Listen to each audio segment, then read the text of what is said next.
السلام علیکم ورحمۃ اللہ وبرکاتہ۔ جی احباب سب خیریت سے ہوں گے، میں بھی الحمدللہ خیریت سے ہوں۔ ہم ذکر کر رہے تھے بنو ہاشم بنو امیہ کے تعلقات، ان کے معاملات، اور ہم نے ابتدا کی تھی صحرا سے، عرب کے محل وقوع سے، حالات سے، اور بات جا پہنچی تھی تعمیر کعبہ تک۔ تعمیر کعبہ کے بعد یہاں جرہم نامی ایک قبیلہ آ کر آباد ہوا، اور حضرت اسماعیل علیہ السلام، ظاہر ہے سب سے پہلے حضرت اسماعیل علیہ السلام اور ان کی والدہ اس زمین پر آباد تھے۔ تو حضرت اسماعیل علیہ السلام کی شادی جرہم قبیلے کی لڑکی سے کر دی گئی، اور حضرت ابراہیم علیہ السلام اس جگہ کے، حضرت اسماعیل علیہ السلام اس جگہ کے سردار منتخب ہوئے، حکمران منتخب ہوئے۔ تو اللہ تبارک و تعالیٰ نے حضرت اسماعیل علیہ السلام کو 12 اولادیں عطا فرمائیں،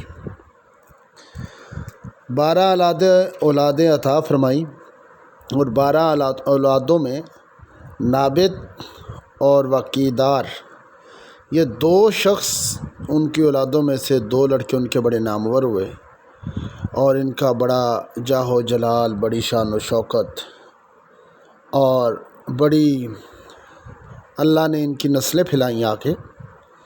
اور حضرت ابراہیم علیہ السلام کی زندگی میں ہی کعبے کو مرکزی حیثیت حاصل ہو چکی تھی، اور یہ سلسلہ چلتا رہا، اور حضرت ابراہیم علیہ السلام کے بعد کعبے کی تولیت، اس کی جو متولیت تھی، وہ ان کے لڑکوں کے حصے میں آیا، اور وہ پشتوں کے بعد، کئی پشتوں کے بعد آل اسماعیل میں اتنی کثرت ہو گئی،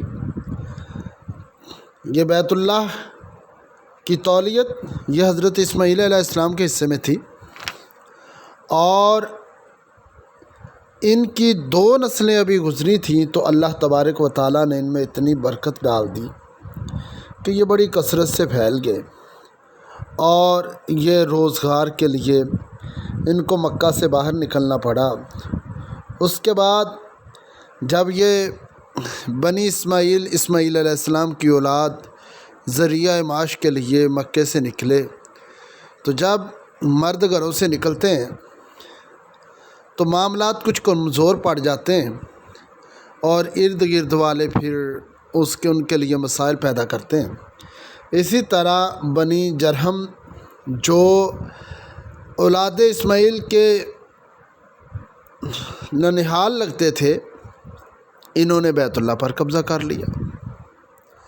اب بے شک ننہال کی طرف سے یہ رشتہ داری تھی، مگر چودراہٹ، سرداری، زمینیں، جائیدادیں، ان میں آ کر ہر کوئی بیگانہ ہو جاتا ہے۔ تو انہوں نے کعبے کی تولیت پر قبضہ کر لیا۔ اب اولاد اسماعیل کیونکہ ذریعہ معاش کے لیے دور دراز گئے تھے، ویسے بھی یہ رشتہ دار تھے، اور جو جد امجد تھے اسماعیل، ان کے سسرالی رشتہ داروں میں سے تھے۔ کچھ رشتہ داری کا احترام، کچھ ویسے مسائل سے الجھنے سے بچنے کے لیے انہوں نے خاموشی اختیار کی۔ آج بھی اس طرح کے حالات ہیں، بندہ مصیبتوں اور پریشانیوں اور مسائل سے بچنے کے لیے کسی جگہ سے دستبردار ہو جائے یا پیچھے ہٹ جائے، تو اگلا بندہ چڑھائی شروع کر دیتا ہے کہ شاید یہ بیوقوفی یا احمق ہی ہے، اس کو عقل ہی نہیں ہے، تو اب جتنا اس کو نتاڑنا ہے نا نتاڑ لو، جتنا دبانا ہے دبا لو۔ حالانکہ ایسا نہیں ہوتا، بندہ خاموش ہوتا ہے مصلحتاً، حکمت کے تحت، کہ چلو یار اپنے یہاں کیا ہو گیا، ضرور معاملات بگاڑنے۔ تو یہی کیا آل اسماعیل نے کہ انہوں نے خاموشی اختیار کی، چلو یار کوئی مسئلہ نہیں، مگر انہوں نے بدتمیزیاں شروع کر دی۔ کعبے کے اوپر جو چڑھاوے آنے، جو لوگوں نے قربانیاں دینی، وہ انہوں نے کھا جانی، مال چھین لینے، حاجیوں کو ستانا شروع کر دیا، تنگ کرنا شروع کر دیا، ان کے مال وغیرہ چھین لینے۔ تو جب یہ مسائل بہت زیادہ بڑے ہیں نا، تو ظاہر ہے جب کوئی ظلم زیادتی میں بڑھ جائے تو پھر اللہ کی لاٹھی بڑی بے آواز ہے۔ پھر اولاد اسماعیل نے اپنی ذمہ داری کو جانا، اور اپنی ذمہ داری کو جاننے اور سمجھنے کے بعد انہوں نے کعبے کی تولیت کو واپس لے لیا، دوبارہ وہ کعبے کے متولی بن گئے۔ اور جب وہ دوبارہ متولی بنے اور یہ منصب نسل در نسل چلتا چلتا عدنان تک پہنچ گیا، جب عدنان کعبے کا متولی تھا تو اس وقت ایک بادشاہ گزرا ہے، بڑا معروف ہے، تاریخ کی کتابوں میں اس کا نام ملے گا، بخت نصر۔ بخت نصر نے عرب پر حملہ کر دیا۔ جب عرب پر حملہ کیا، عربوں کے ساتھ بڑے ظلم زیادتی کی۔ ظاہر ہے جب بھی کسی جگہ پر کوئی غیر قابض ہوتے ہیں تو ایک مرتبہ وہاں کے رہنے والوں کو صحیح ذلیل و رسوا کر دیتے ہیں، جیسے وہ ملکہ بلقیس نے کہا تھا کہ حضرت سلیمان نے خط بھیجا کہ اگر تم نہ آؤ گے تو ہم فوج لے کے آئیں گے، تو وہ جو سردار تھے، وڈیرے تھے، وہ کہنے لگا چھوڑو جی ہم دیکھ لیں گے۔ وہ ملکہ بلقیس نے کہا کیا دیکھ لو گے، جب بادشاہ چڑھائی کرتے ہیں شہروں پر تو وہاں کے رہنے والوں کو ذلیل کر دیتے ہیں۔ تو ان کو ذلیل و رسوا کیا، مگر اللہ نے جس کو بچانا ہو۔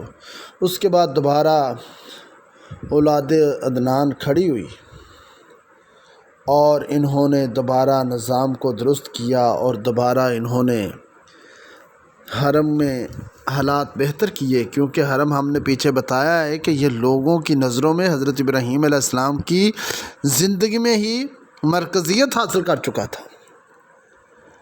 تو اس یہاں پر اولاد عدنان جب پھلی پھولی تو پھر اس میں سے ربیہ اور مضر اور قصا کے نامور قبائل اسی نسل کے تھے، جنہوں نے عرب کی پرانی تاریخ میں بڑی عظمت اور شان حاصل کی۔